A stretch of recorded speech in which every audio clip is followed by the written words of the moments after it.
고린도서 12장입니다. 고린도서 12장 7절부터 10절까지 말씀입니다. 한 절씩 나눠서 보시고 교독하시고 마지막 절 합독하시겠습니다. 제가 먼저 봉독해 올립니다. 여러 계시를 받은 것이 지극히 크므로 너무 자만하지 않게 하시려고 내 육체의 가시 곧 사탄의 사자를 주셨으니 이는 나를 쳐서 너무 자만하지 않게 하려 하심이라.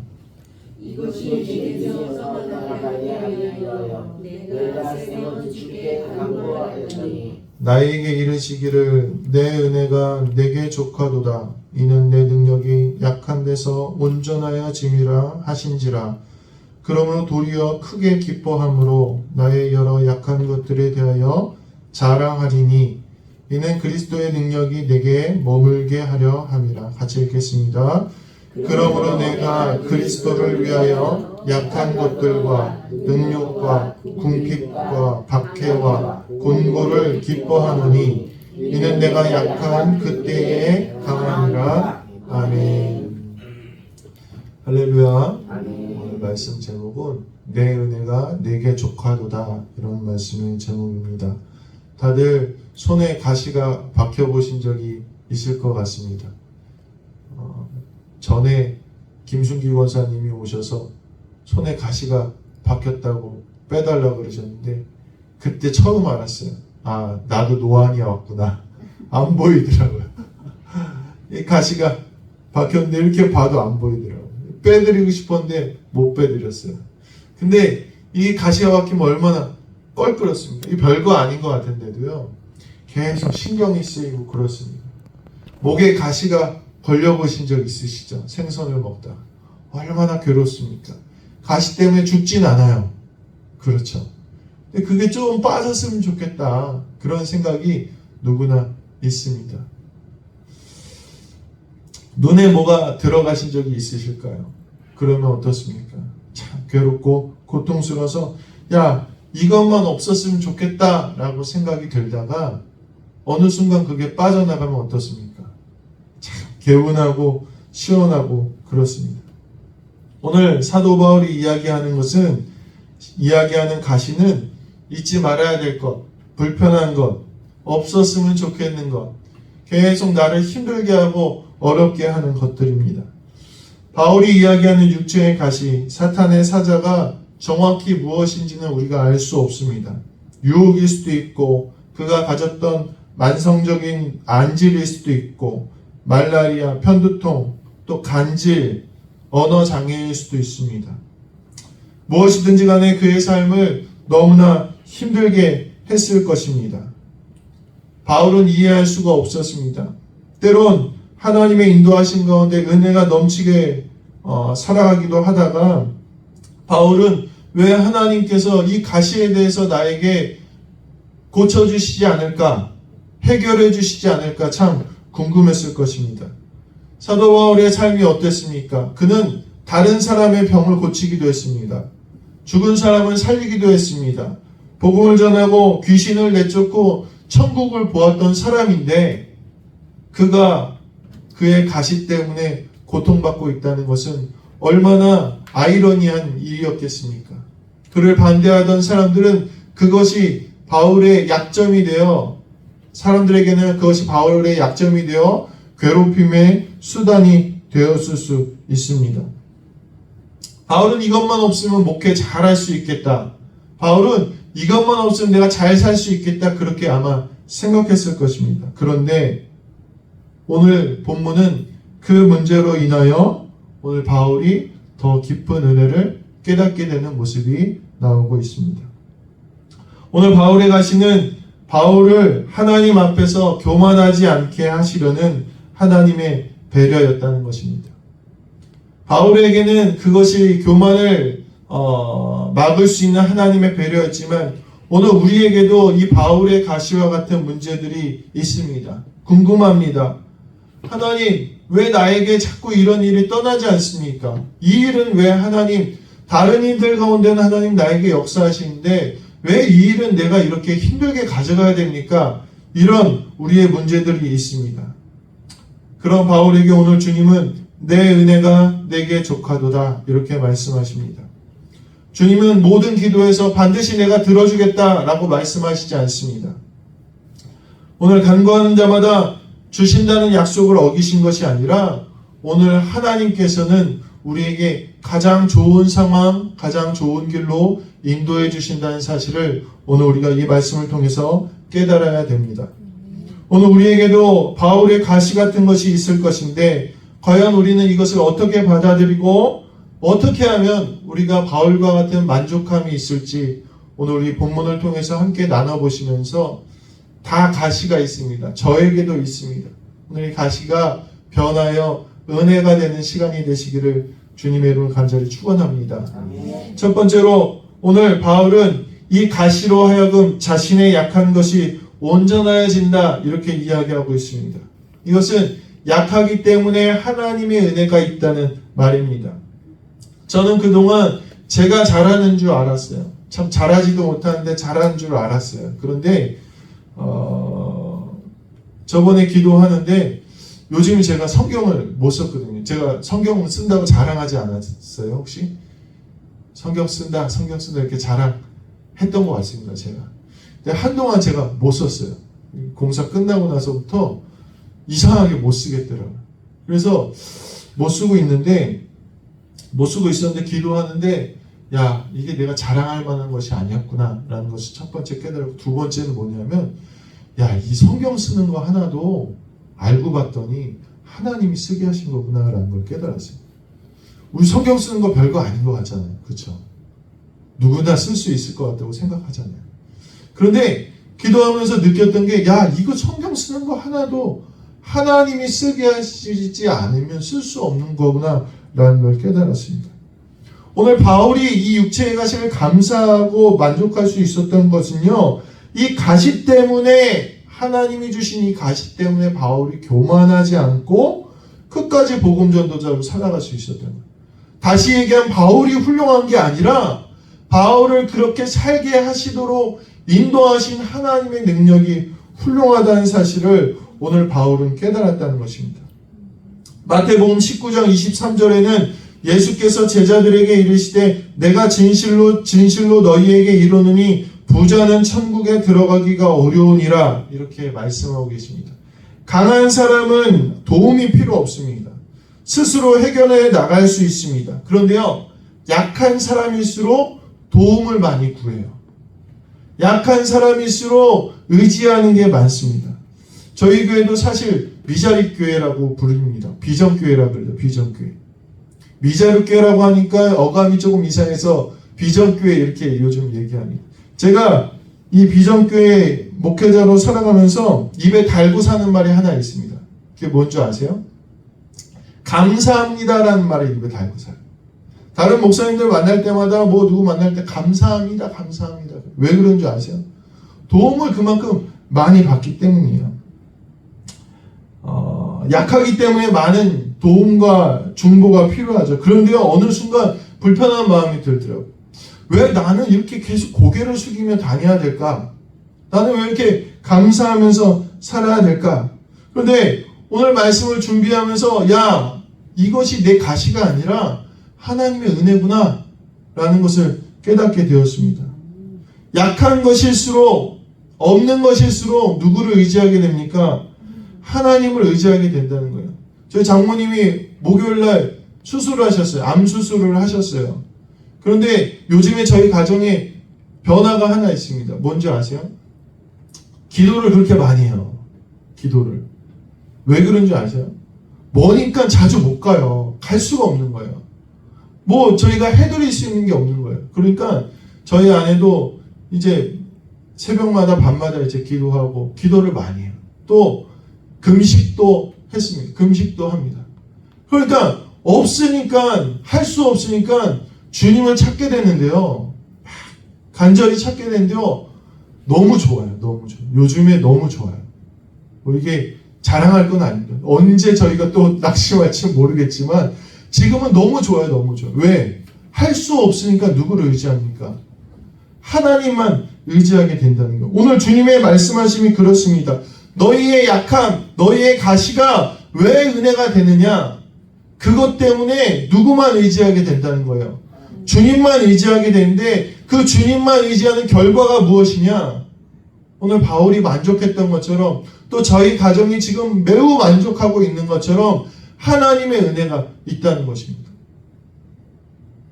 오늘 우리의 가시, 우리의 약함은 우리가 하나님만 의지하는 도구가 됩니다. 그게 얼마나 감사한 일인지 모릅니다. 우리가 많이 있고 풍족하고 여유로우면요 하나님을 찾지 않습니다.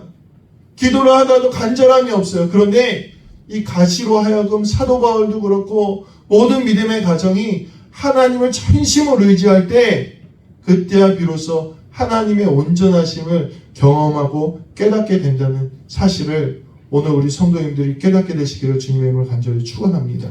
그러므로 가시는요 날 넘어뜨리는 것이 아니라 하나님을 찾아오라는 하나님의 부르심임을 오늘 깨닫게 되시고 하나님을 열심히 찾으시게 되길 간절히 소망합니다.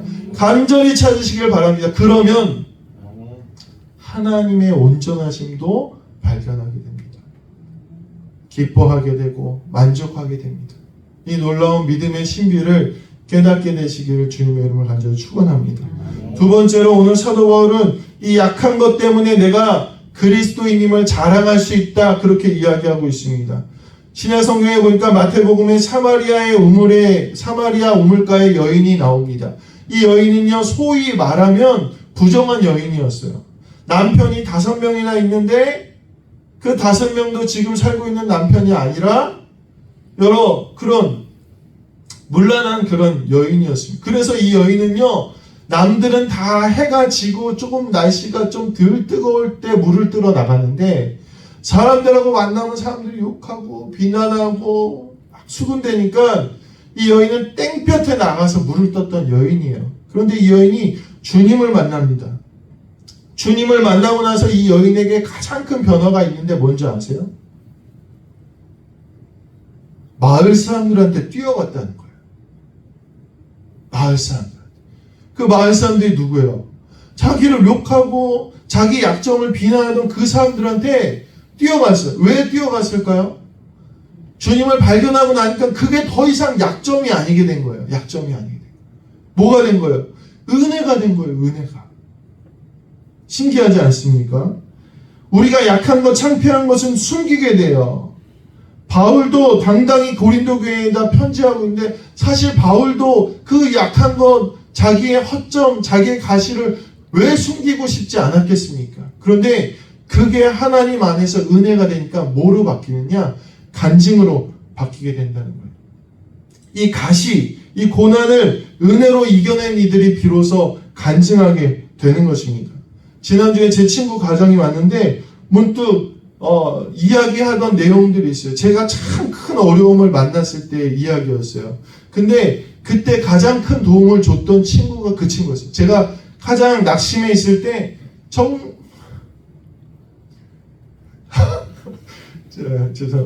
자꾸 요즘에 갱년기가 자꾸 설교하는 눈물이 자꾸 나오는데 제가 가장 낙심해 있을 때 아무 말 없이 도움을 줬던 친구였어요. 근데 그 친구랑 저랑 말하지 않았던 내용이 그거예요. 제가 어려움 당했을 때 그 얘기는 그 친구 만나서 얘기해 본 적이 없어요. 잘 얘기 안 했어요. 그런데 제가 이번에 왔을 때 얘기하면서 그 얘기가 저도 모르게 이렇게 나오더라고요. 나오면서 야, 참 고마웠다. 내가 그동안 말을 안 했는데 그때 너 때문에 고마웠다. 위로가 됐다. 이렇게 얘기를 했습니다. 그런데요. 저한테는 사실 그동안 그게 말하기 힘든 문제였어요. 말하기 힘든 문제. 어려웠던 문제인데 이게 하나님 안에서 은혜로 잘 갈무리가 되니까 제가 얘기하는데 하나님을 자랑하고 있더라고요. 은혜를 얘기하고 있더라고요. 우리가 숨기고 싶은 이야기들, 어려운 이야기들이요. 하나님 안에서 이것이 갈무리가 되고 은혜를 깨닫게 되면요. 이것이 바뀌어서 뭐가 되느냐? 내 신앙이 간증이 된다는 거예요. 오늘 다윗의 시편을 보면 다윗이 맨날 노래하고 있는 것이 무엇입니까? 자기의 고난이에요. 자기 어려웠던 문제예요. 자기 지었던 죄예요. 다윗이 노래하고 있는 게. 얼마나 부끄러운 일 아닙니까? 다윗의 시에 보면요. 바보 같은 이야기들, 부끄러운 이야기들이 너무 많이 나오는데요. 그것을 다윗은 노래하고 있다는 거예요. 그 당시엔 그게 자기의 가시고 부끄러움이고 약점이었지만 그것이 하나님의 은혜로 갈무리가 되니까요. 그것이 다윗의 신앙의 정체성이 되고 믿음이 되고 은혜가 되었다는 거예요. 사랑하는 성도 여러분, 오늘 우리의 그리스도인들에게 있어서 우리가 내세워야 될 것은 무엇입니까? 저희 첫째 딸이 인제문에서 말타기를 합니다. 이제 다 끝났는데 말타기를 하는데 말들을 보니까요. 어떤 말들은 궁뎅이에 숫자가 써 있고요. 어떤 말들은 숫자가 안 써 있어요. 그래서 저희 궁금해서 물어볼까 하다가 체면상 못 물어보고 있는데 어떤 아이가 물어보더라고요. 훈련사분께. 아저씨, 저 엉덩이에 말들은 왜 숫자가 써 있어요? 그러는데 없는 말도 있거든요. 그래서 물어봤더니 훈련사가 얘기하더라고요. 목장에서 태어난 말들은 모두 엉덩이에 숫자가 있다. 목장에서. 이 목장에서 태어난 말들에게 엉덩이에다 숫자를 새긴데 다들 아시죠? 불에 달군 쇠로 낙인을 찍잖아요. 그 낙인을 찍은 말들은요, 목장에서 태어났고, 낙인이 없는 말들은 목장에서 태어난 말이 아니에요. 그래서 이 낙인을 찍을 때 굉장히 아프지만요, 한번 찍혀지면 지워지지 않는단다, 이렇게 이야기하는 것을 들었습니다. 그런데 바울도 비슷한 고백을 합니다. 바울도 갈라디아서 6장 17절에 보면 이후로는 누구든지 나를 괴롭게 하지 말라. 내가 내 몸에 예수의 흔적을 지니고 있노라. 이 예수의 흔적은 무엇이겠습니까? 바울이 그 고난과 실수 가운데서 하나님의 은혜를 깨닫고 그 마음 가운데 깊이 새겨진 예수 그리스도의 사랑과 은혜라는 것입니다. 이게 바울의 정체성이에요. 이것이 지워지지가 않아요. 이런 경험들, 은혜로 가시를 이겨낸 경험들은 지워지지가 않아서 평생 나를 흔들리지 않게 붙잡고 나를 인도해 나간다는 것입니다. 성도인 우리가 자랑해야 될 것이 무엇이겠습니까? 돈이 많음을 자랑합니까? 건강함을 자랑합니까? 번듯함을 자랑합니까? 그것이 아니라 오늘 우리를 건져내시고 고난을 이기게 하시고 은혜로 갈무리하게 하신 하나님을 자랑하는 것, 예수 그리스도를 자랑하는 것이 진짜 성도입니다. 말 공동이만 보면 수많은 말이 있더라도 저 말은 목장에서 태어났구나 라는 것을 알 수 있습니다. 이것을 간증하고 자랑하는 성도는 수많은 사람들 가운데 섞여 있어도 저 사람은 하나님의 사람이구나, 저 사람은 그리스도인이구나, 예수님의 사람이구나 단박에 드러날 수밖에 없다는 것입니다. 오늘 이 가시를 은혜로 이기시고 주님을 자랑하셔서 언제 어디에서나 그리스도인으로 살아가실 수 있는 우리 성도님들 되시기를 주님의 이름을 간절히 축원합니다. 마지막으로 오늘 우리가 바울이 어떻게 만족할 수 있었느냐? 바울은 사명의 기쁨을 발견하게 되었다. 오늘 성경은 이야기하고 있습니다. 바울은요, 주님의 음성을 듣고 크게 기뻐합니다. 그런데 사실 기뻐할 만한 일은 아니에요. 왜요? 주님의 응답이 뭐예요? 안 고쳐주겠다라는 응답이에요. 안 고쳐주겠다. 바울이 3번 기도했어요. 간절히 기도했어요. 근데 주님이 내 은혜가 내게 족하다라는 것은 안 고쳐주시겠다라는 말이에요. 그런데 바울이 뭐라고 얘기합니까? 바울이 크게 기뻐했다, 그렇게 이야기하고 있어요. 왜요? 바울이 돌아봤을 때 이 가시로 인해서 내 지금까지의 사역을 하나님이 이렇게 인도하셨구나, 이 사역의 기쁨을 바울이 깨닫게 되었다는 거예요. 바울은 그동안 마음으로 힘이 들었습니다. 이 육체의 가시 때문에 뭔가 목회가 안 되는 것 같고 사람들이 자기를 무시하는 것 같았는데 그게 아니었다는 거예요. 이 육체의 가시 때문에 주님을 더 붙들 수 있었고, 이 육체의 가시 때문에 주님을 자랑할 수 있었고, 이 육체의 가시 때문에 자기의 사역이 자기는 깨닫지 못하였지만 기쁨과 은혜로 지금까지 흘러왔다는 것. 그리고 뭐예요? 앞으로도 주님께서 이끌어 가시겠다는 믿음이 바울에게 생겼다는 것입니다. 셰익스피어라는 영국의 유명한 소설가가 런던의 어떤 음식점에 들어갔대요. 그랬더니 그가 들어가자 사람들이 다 인사하기 시작하는 거예요. 저 유명한 소설가, 훌륭한 문학작가 막 다 인사하기 시작하는 거예요. 이때 밖에서 마당을 쓰고 있던 그 식당의 하인이 그것을 보고 땅이 꺼져라 한숨을 푹 쉬었다 그래요.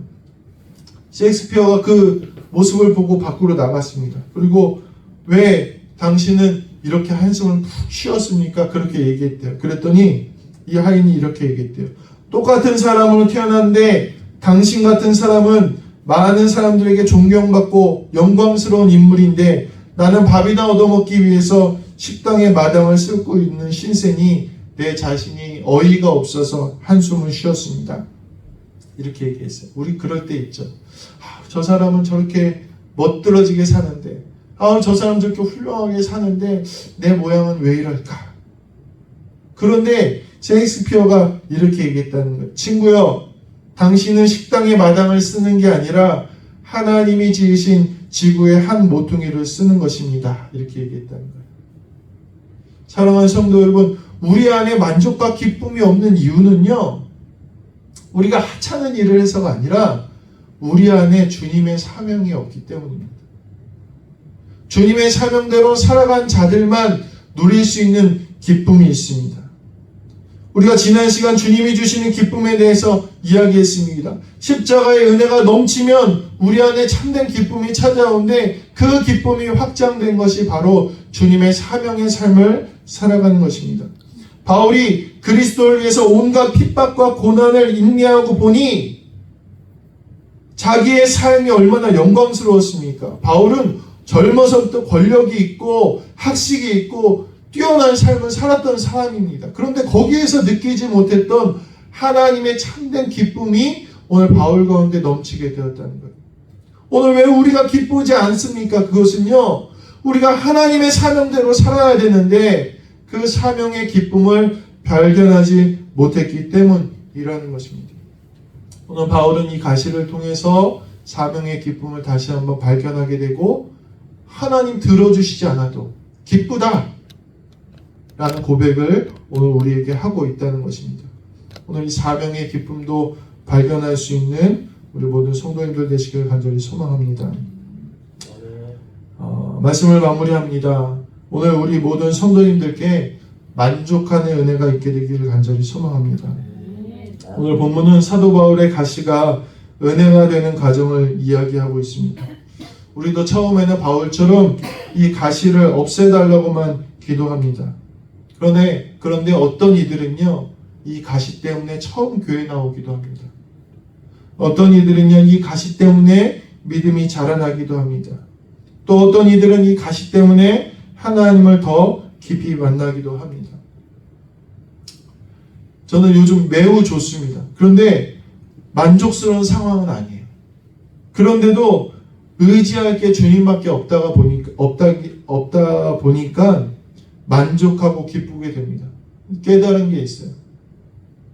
오늘 우리가 가시가 있다고 만족하지 못하는 게 아니라 우리가 이 가시를 통해서 하나님의 은혜를 발견하지 못했기 때문에 만족하지 못하고 괴롭고 고통스럽다는 것입니다. 우리의 삶은 늘 불만족 가운데 살아갑니다. 그러나 바울은 그 부족함을 보는 것이 아니라 주님을 바라보라고 이야기하고 있습니다. 주님의 능력을 구하고 거기에서 의미를 발견하고 참된 기쁨을 발견하는 것입니다. 바울은 누구보다도 세상의 기쁨을 바라며 살았던 사람이지만 만족할 수 없었습니다. 그러나 이제는 부족하고 빈곤하지만 기뻐하고 만족하고 있습니다. 주님의 응답은 그냥 지금 만족하며 살아라가 아니라 이 가시를 통해서 은혜를 경험하고 깨닫고 증거하고 사명의 기쁨을 맛본다면 우리 삶이 얼마나 감사한 것이었음을 깨닫게 된다는 오늘 말씀이심을 오늘 기억하시게 되길 간절히 소망합니다. TV에 보니까 탤런트 신구 선생님이 나왔더라고요. 근데 이분이 연극을 준비하다가 심장에 위협이 이런 이상이 생겨서 연극을 할까 말까 고민하다가 위협을 무릅쓰고 공연을 마쳤대요. 그리고 심장에다 이제 박동기를 이식했어요. 생과 사를 넘나드는 그런 시간 아닙니까? 그러고 나서 이분이 깨달은 게 있대요. 그동안 자기가 가치 있게 생각했던 일들이 다 의미가 없다는 거예요. 그리고 매 순간 감사한 일로 변하게 되었다는 거예요. 신경 쓰지 않았던 하루가 너무나 소중한 것임을 깨닫게 되었더라. 그렇게 이야기하는 것을 들었습니다. 오늘 바울도 이 고난을 통해서 하나님의 은혜를 깨닫습니다. 오늘 우리도 이 고난이 원망하고 불평하고 내가 괴로워하는 시간이 아니라 하나님을 더욱더 깊이 만나가고 하나님의 은혜로 채워지고 만족해 되는 시간임을 오늘 깨닫게 되시길 간절히 소망합니다. 바울의 가시가 하나님의 은혜를 깨닫게 하신 것처럼 오늘 우리의 가시도 주님의 은혜를 깨달으면 감사와 기쁨이 됩니다. 지금 나를 인도하시는 하나님의 은혜가 가장 귀한 것임을 기억하시고 만족하시는 은혜가 오늘 우리 성도님들 가운데 넘치게 되시기를 주님의 이름을 간절히 축원합니다. 오늘 말씀을 생각하시면서 1, 2분 정도 합심으로 기도하실 때 하나님 오늘 바울과 같이 내 안에 있는 가시도 하나님의 은혜로 변하여 간증이 되고 기쁨이 되고 만족이 되는 은혜, 내가 더욱더 주님으로 온전해지는 시간 되게 해달라고 기도해 주시고 또 우리 최현숙 성도님을 위해서도 우리 함께 1, 2분 정도 합심으로 기도하시겠습니다. 우리 주님 이름 한번 부르고 합심으로 기도합니다. 주여, 은혜로우신 주님 감사합니다. 하나님 오늘 바울의 고백처럼 하나님 우리 안에도 이런 가시들이 우리를 괴롭힙니다. 우리의 생각에는 이것이 빠지면 좋겠고 하나님 어서 벗어졌으면 좋겠지만 주님이 이 가시를 통해서 우리를 부르고 계심을 오늘 기억하게 하시고 바울과 같이 온전함을 경험하는 우리 모두가 될 수 있도록 주여 역사하여 주시옵소서. 가시가 더욱더 더 이상 불평과 불만과 걱정이 아니라 하나님의 은혜의 통로가 되도록 하나님 우리 성도님들을 붙잡아 주시고 성령님 인도하여 주시옵소서. 이것이 우리의 자랑이 되게 하시고 우리의 낙인이 되게 하시고 우리의 증거가 되게 하시고 또한 사명의 기쁨을 알아가는 귀한 시간이 될 수 있도록 인도하여 주시옵소서. 우리를 원망하게 하고 낙심하게 하고 좌절하게 하는 악한 마귀 사단의 권세와 유혹과 시험을 이겨내게 하시고 믿음으로 세워지는 우리 가정들 될 수 있도록 인도하여 주시옵소서. 특별히 사랑하는 우리 최현숙 성도 하나님들이 수술받습니다. 하나님 붙잡아 주시길 원합니다. 그 가정에 고난이 닥쳐왔으나 이것을 기도로 이겨내기를 원합니다. 믿음 갖게 되기를 원합니다. 합심으로 주님 이것이 아버지 고난이 아니라 은혜의 시간이 되게 하시고 아버지 어느 길로 이끌어 가시든지 간에 그 아버지 삶 가운데 기쁨과 은혜가 넘칠 수 있도록 하나님 역사하여 주시옵소서. 우리가 믿음으로 세워지기를 원합니다. 우리가 감사와 찬양으로 세워지기를 원합니다. 아버지 바울과 같은 만족과 기쁨이 넘치기를 원합니다. 내 은혜가 내게 족하다는 주의 말씀이 우리의 기쁨이 되기를 원합니다. 이 시간 붙잡아 주시고 말씀 기억하며 한 주간 살아갈 때 하나님 영광 돌릴 수 있도록 역사하여 주시옵소서. 주님 함께하여 주시옵소서.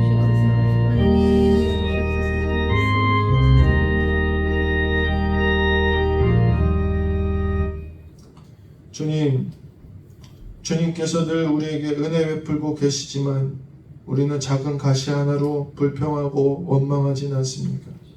때로는 이 가시가 우리를 부르시는 하나님의 음성임을 이 시간 우리가 깨닫게 하시고 주님을 온전히 구함으로 찾음으로 주님으로 인하여 온전하여지는 우리 모든 성도님들 되게 하시고 그것이 우리의 자랑과 증거가 되게 하시고 사명의 기쁨을 깨달아가는 통로가 될 수 있도록 주님 이 시간 역사하여 주셔서 바울과 같이 참된 기쁨과 만족이 넘치는 한 주간이 되도록 우리 성도님들과 저를 붙잡아 주시옵소서.